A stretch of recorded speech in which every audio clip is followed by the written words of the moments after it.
Our final speaker tonight is, of course, someone that is known well to all of you. It's the Honorable Mr. Justice Patrick Galligan, and we're most grateful to His Lordship for coming back all the way from my old hometown, Peterborough, to be with us tonight.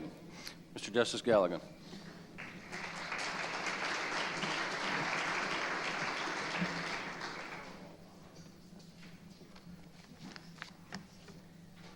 I suppose this gathering could be called Judges' Night. I must say my sympathy goes out to you all.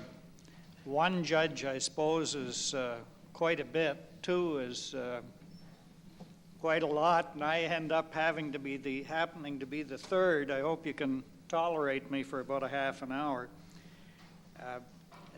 This time of year being just after the conclusion of the hunting season puts me in mind of an anecdote I heard not long ago. Up in northern Ontario, there was an operator of a hunting camp, a commercial operator, and he would put hunters up, provide them accommodation and food, and also hunting equipment, including dogs. And a world-famous hunter who'd hunted round the world arrived one time, and he was given a hunting dog as part of the package, and out he went. He came back, he was raving about the ability of this dog, whose name happened to be Lawyer. And he said that this was, and he said, I've been around the world, hunted game everywhere and every kind of game, and he said, this is without a doubt the best hunting dog I've ever come across. And he said, I'll come back next year on the sole condition that Lawyer will be available as my dog. And the operator said, fine, that's okay, come on back. And the next year he arrived, and the morning came, he was going to set out hunting, and they gave him a dog. And he said, that's not Lawyer. He said, I came on the condition that I would have Lawyer. And the operator said, oh, sir, he said, I can't let you have Lawyer. I just can't. And he said, well, you agreed you would, and you've got to give it to me. Well, he said, no. He said, he's no longer a good dog. He said, what do you mean he's no longer a good dog? Well, he says it's a sort of a sad story, but he said, just after you were here last year, the next week somebody came and he said, this dog has been a lawyer too long, and we'll change his name to Judge. And he said they did, and they started to call him Judge, and ever since that, all he'll do is sit in his ass and growl.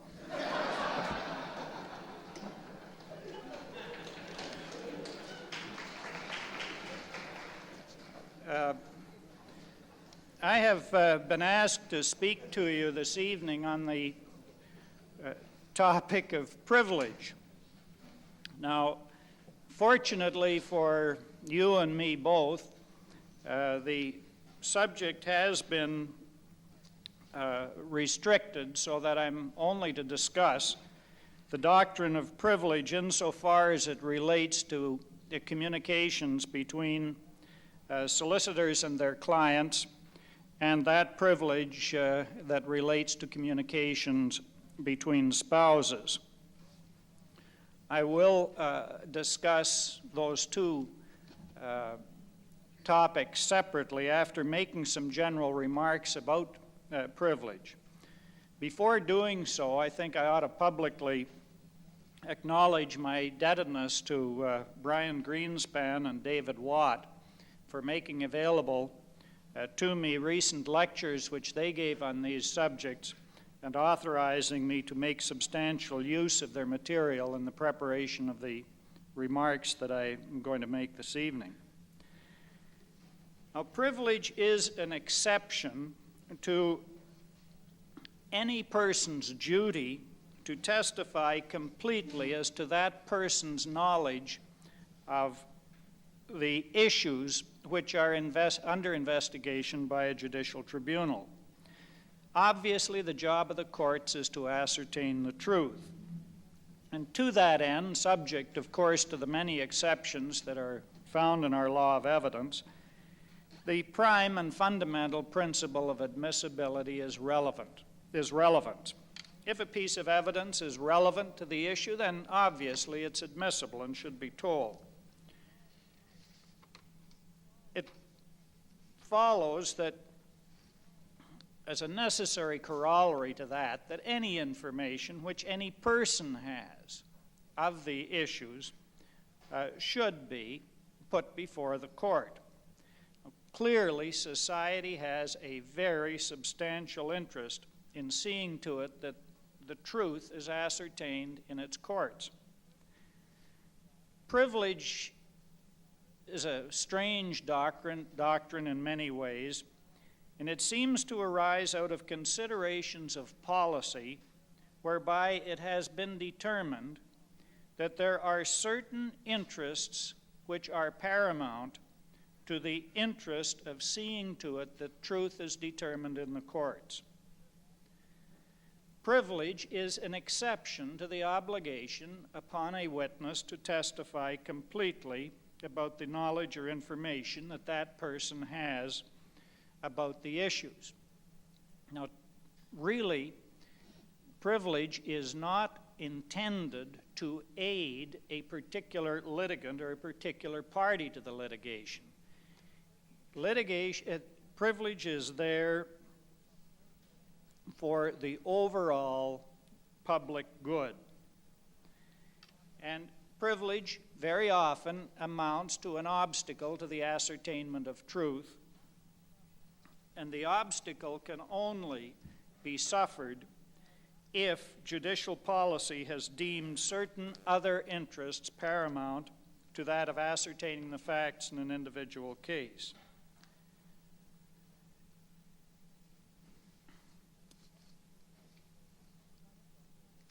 I intend to touch on certain cases that deal with the privilege that exists between solicitor and client respecting their communications with one another. There are a fair number of cases referred to in the paper, which you'll eventually get. It's in its, I think my secretary has it, it's in I hope its final form, and it'll get to the people who put out the materials in due course, so you'll get it. And I may mention some cases. I won't give you any citations, and sometimes I will not go through cases that support certain principles. Now,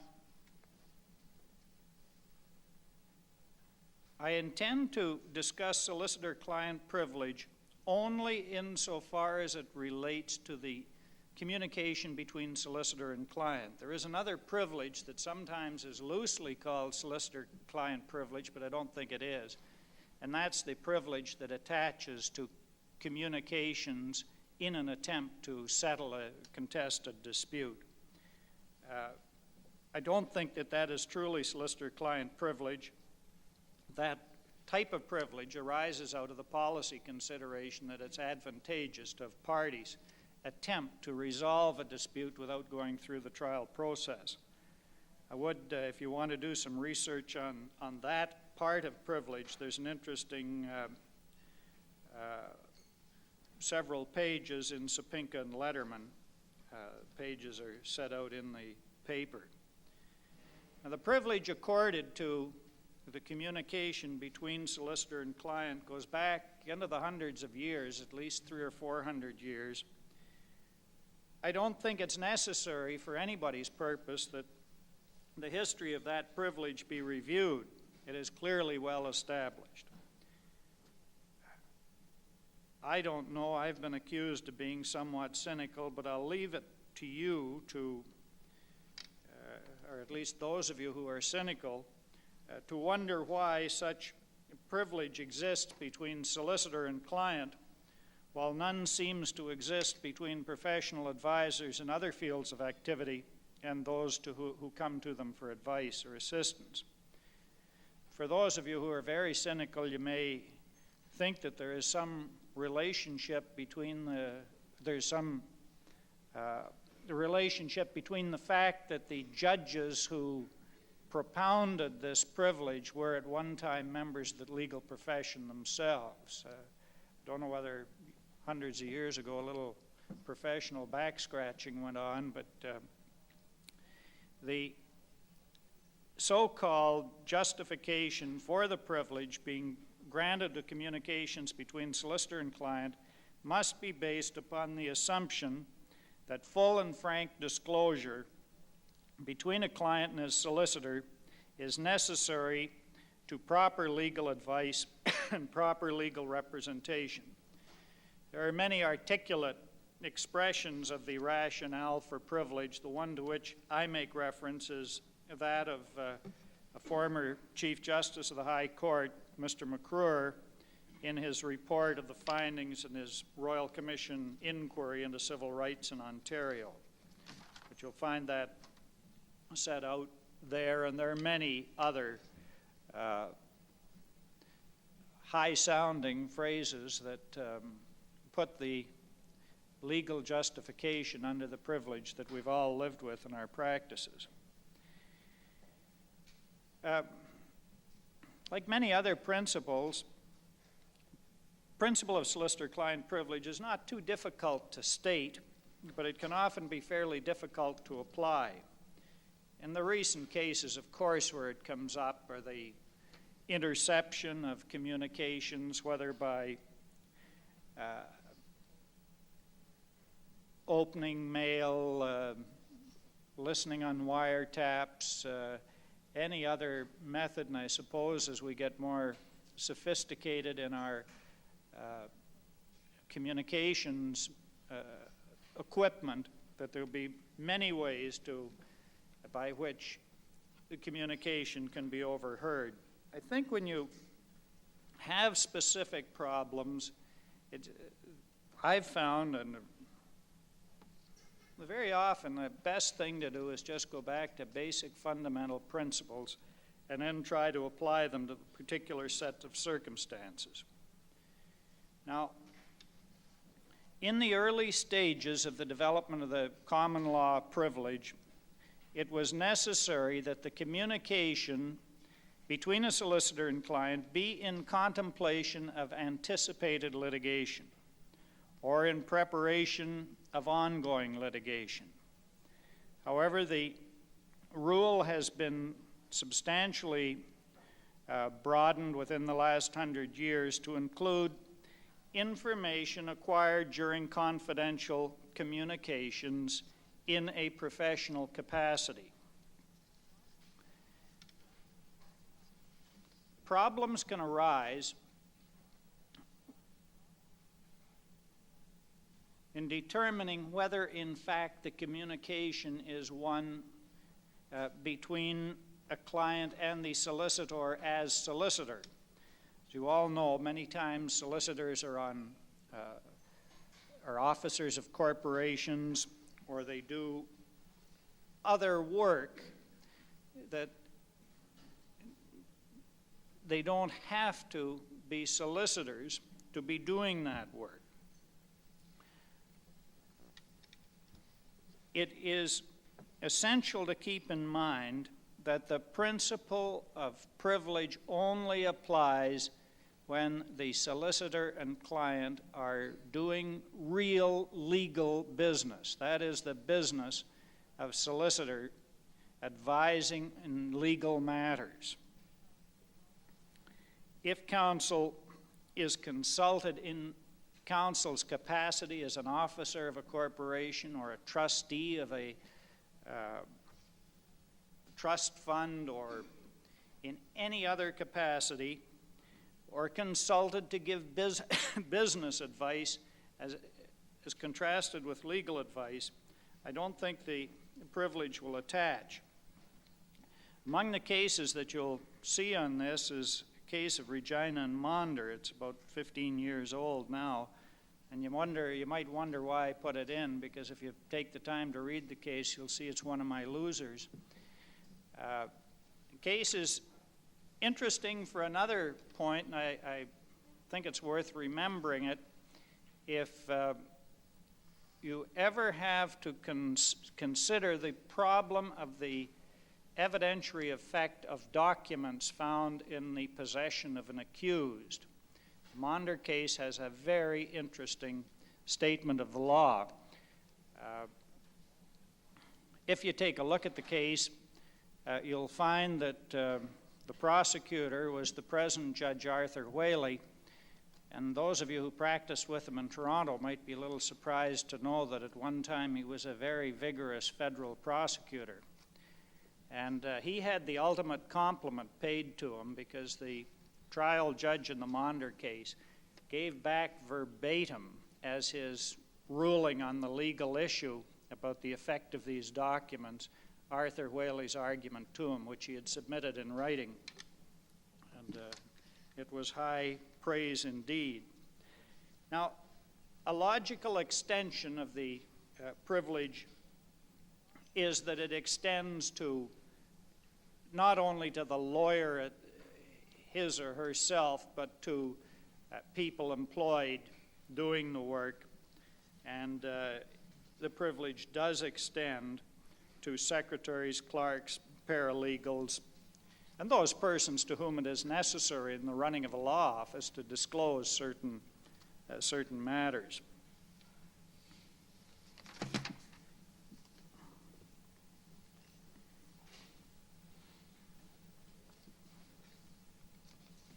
Another issue, and there's some cases on this, is whether the person consulted is in fact a solicitor. There was a case some years ago that the person consulted for legal advice was a lawyer but not authorized to practice in the particular jurisdiction.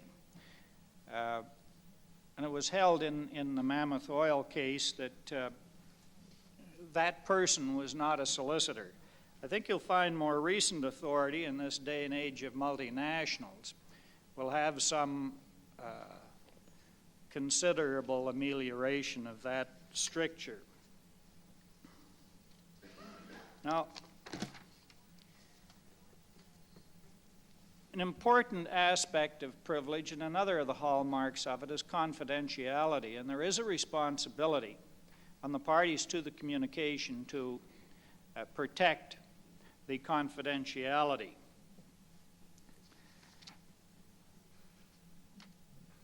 Now, there is a very tricky problem, and it may be more of an ethical one for you than strictly legal, but the position that counsel is in when a client gives certain information. Privilege obviously doesn't apply when the solicitor is a co-conspirator or a party to the offense. Communication between one accused and another who happens to be a solicitor can't be privileged. Can't be privileged if it's tainted by fraud or criminality. A partner of mine many years ago had a fascinating experience occur. He was sitting in his office. It was in a summer day about 1 o'clock. Most of the other people, the lawyers in the office, had gone out.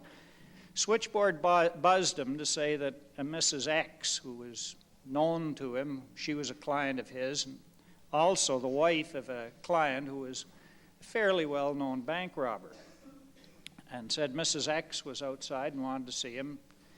Mrs. X was sent in. She was carrying an attaché case, and she put it on his desk and said, "John wants you to keep that for him."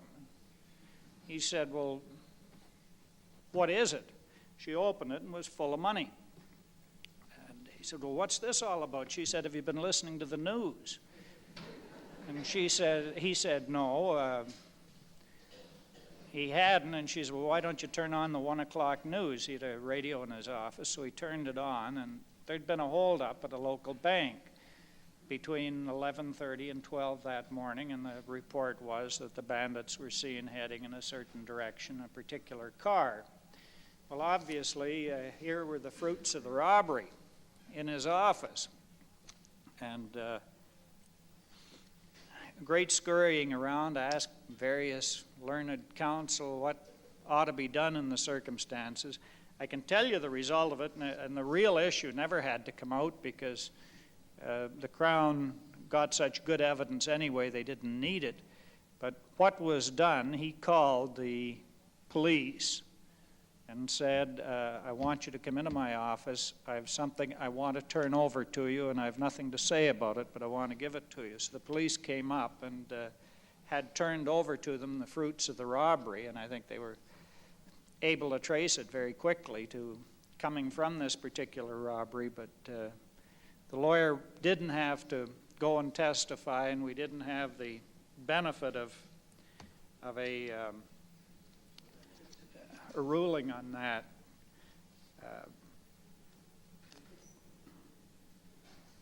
Now,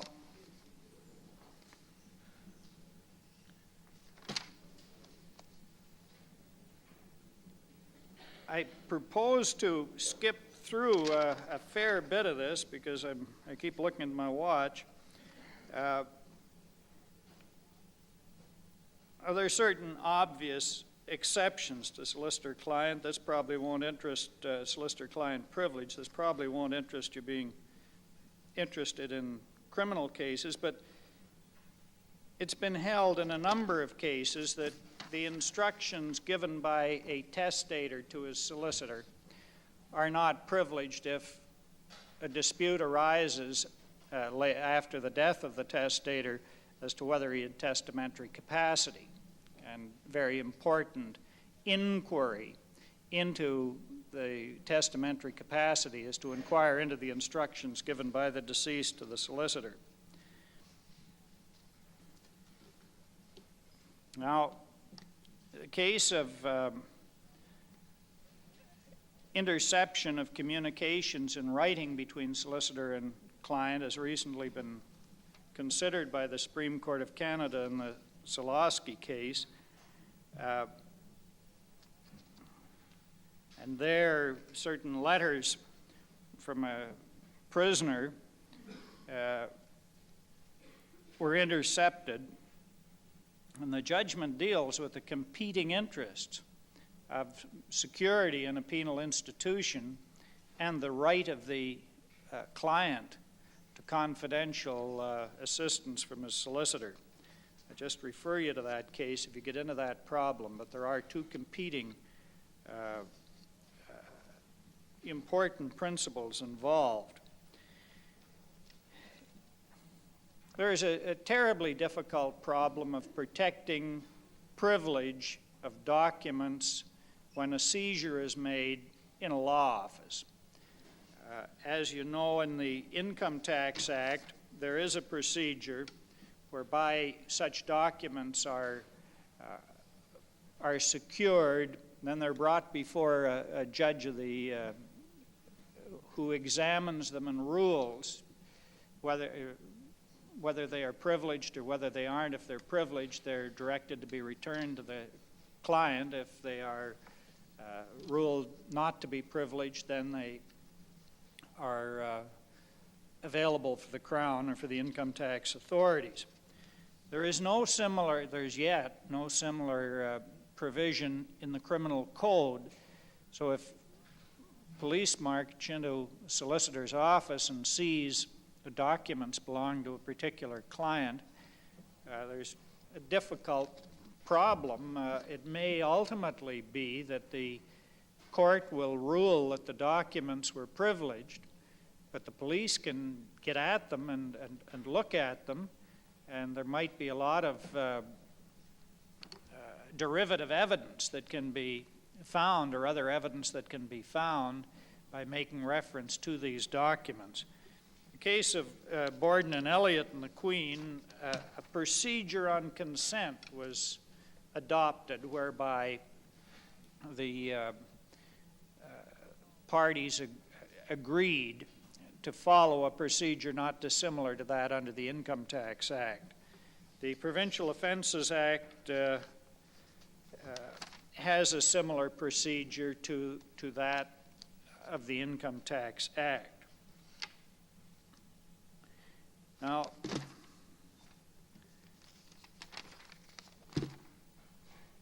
there is no doubt that a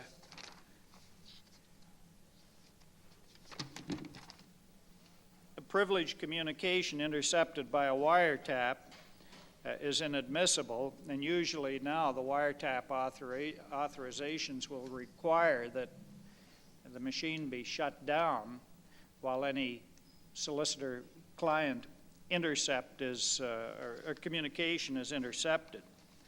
If they get a tap on somebody's line and a person legitimately calls a solicitor for advice, obviously that can't be admitted, but there is a grave difficulty, a grave practical difficulty in policing that kind of thing. I don't know that the tape may be turned off, but whether people stop listening, I don't know.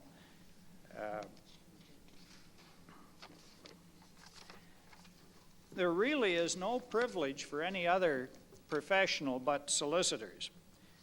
There is no privilege between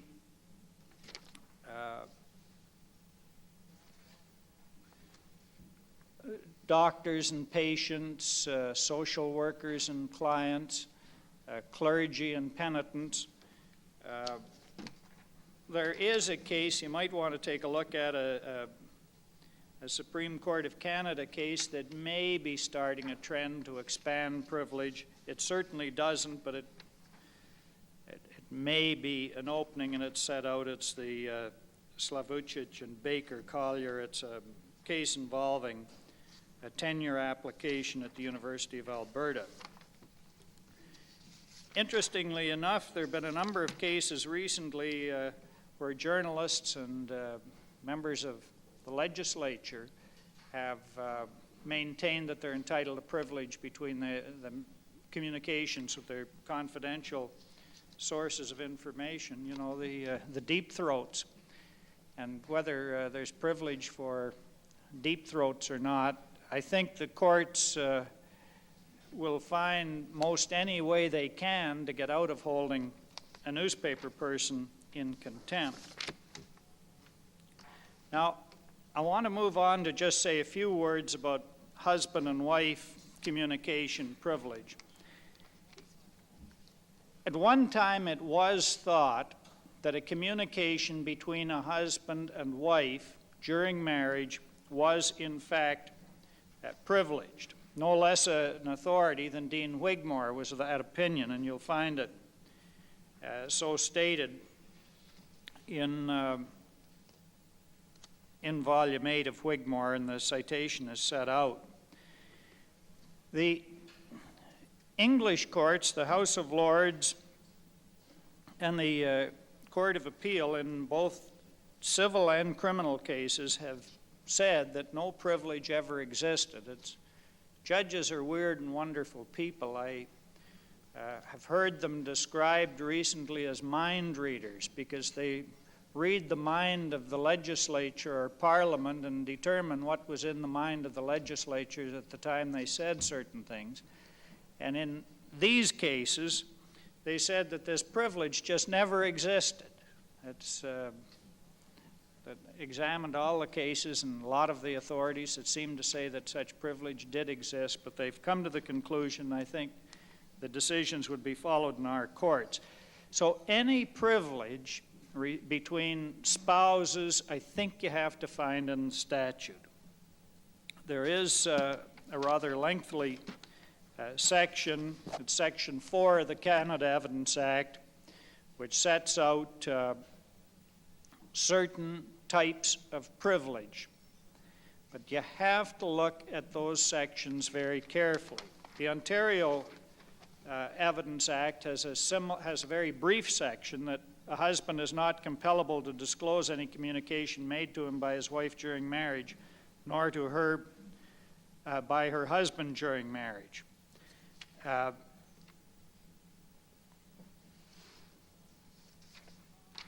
I've made some comments in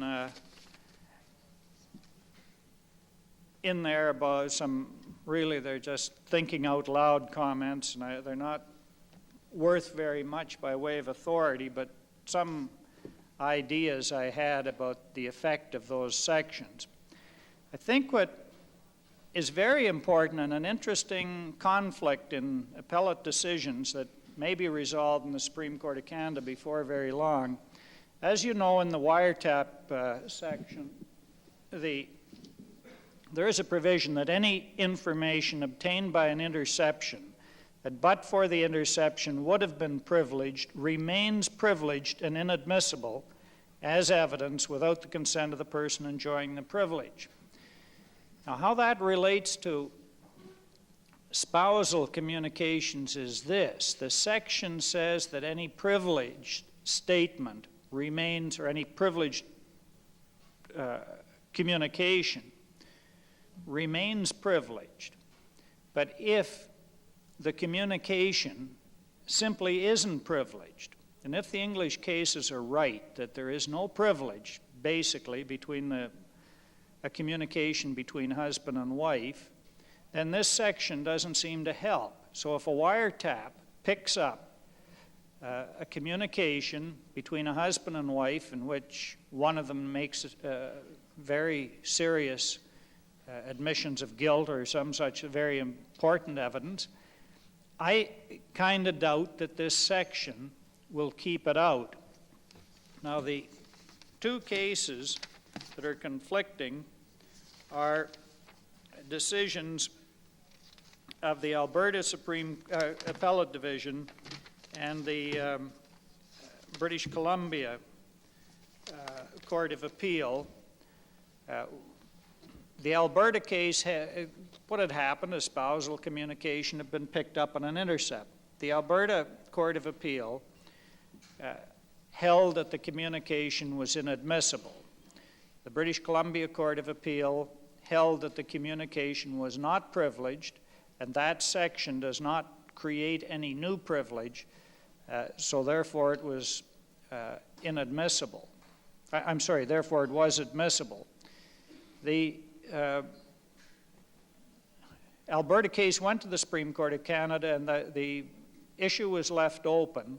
I'm told that the British Columbia case is on its way to the Supreme Court of Canada, or is there. It'll be interesting to see how they come out. There is one case, if I can turn it up, and it's about Section 4, subsection 4 of the Canada Evidence Act, and that's the section that gives, the effect of that is that there are certain sections that a spouse can't testify without the consent of the accused spouse. There have been exceptions. The exception usually was if the offense was against the spouse's health or property.